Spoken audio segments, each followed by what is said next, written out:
My name is Eric Hatfield. I'm running Caddo Parish Sheriff here in Caddo Parish. I've been in law enforcement around 18 years. Prior to that, I worked with the juvenile justice system as a court-appointed special advocate, where I worked with children who had been abused, neglected, and even a child or two that had been murdered. And so I saw things. The last case that the court-appointed special advocate was a 4-year-old boy that his father was shipped overseas with the military, and the stepmother locked him in a room with a padlock, and two of the stepsisters fed him a hard pieces of candy under the door to try to keep him alive until he finally passed away. That led me to law enforcement.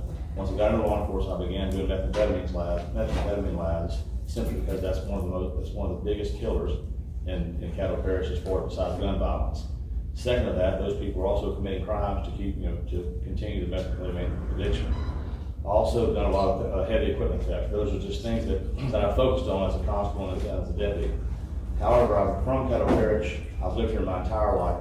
I have 5 children, I have 3 grandchildren, and a lot of people have an opportunity to move and go elsewhere.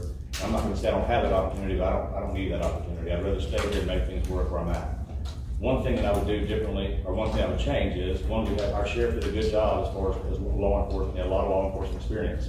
I would expound upon that by addressing the situation within the jail, situation within the street, which is violent crime. So as far as violent crime, it is an epidemic, and I agree with every single intelligent person on this panel that says that. And what I would do with that is I would essentially have a cop on every corner. So in these neighborhoods like Allendale, Moortown, Lakeside, Cedar Grove, all these areas and neighborhoods that are more prevalent for gun violence, I would have our Caddo Parish Sheriff deputies go within the city limits of the Shreveport Police Department, work with the Shreveport Police Department, Louisiana State Police, City Marshal's Office, and every other agency that wants to help us, and hit those streets hard from 9 o'clock at night to 4 o'clock in the morning.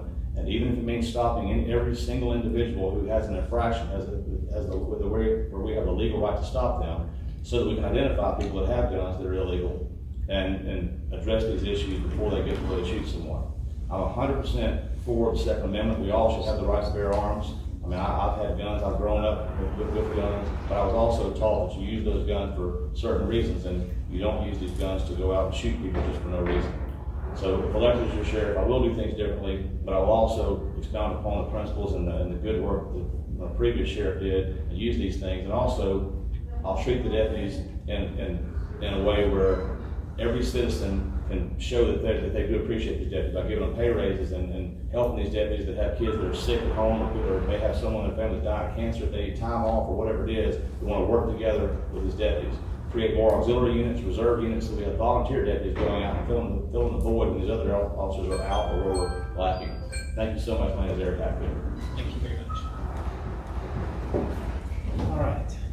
We now have time if anyone in the audience would like to ask some questions.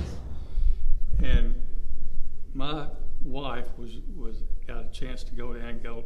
Let me rephrase that. She didn't go to Angola. She had an opportunity to go take a tour of Angola, and she found that there's 5 camps, anywhere from Camp 1, that's the people in there are not very dangerous at all, to 5 that are very dangerous.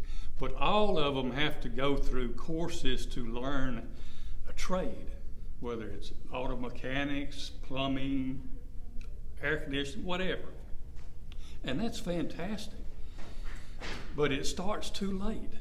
It should start early. I know when I was in high school at Fair Park, we had what we call distributive education, DE, we called it, that kids could go a half a day, several days a week to a company that taught them a trade, so that when they got out of high school, they were a productive citizen, and they felt productive, they felt needed.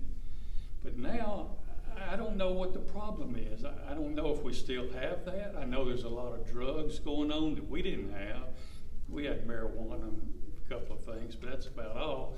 But now it's so prevalent. What is the answer? I don't even know if there is an answer. Eric, do you? Yes, sir. So that's one of the biggest things that I'm running off of, aside from violent crime, is that if we can.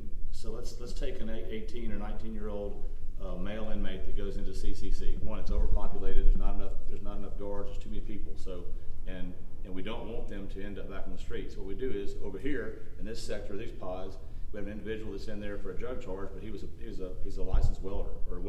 This guy over here is a car mechanic. This guy is a genius at sheetrock, tape, float, texture, paint. This guy's a builder. This guy has another special, electrical, plumbing, HVAC. We take these individuals that are in here and put them into a separate sector where they can actually share their trade with these younger individuals or older individuals. If we can teach them a trade while they're incarcerated, they're far less likely, I don't know what the numbers would be on this, but they're definitely far less likely to commit a crime if they can get back on the streets and they don't have to sell drugs or steal or deal to be able to make a living or support their family.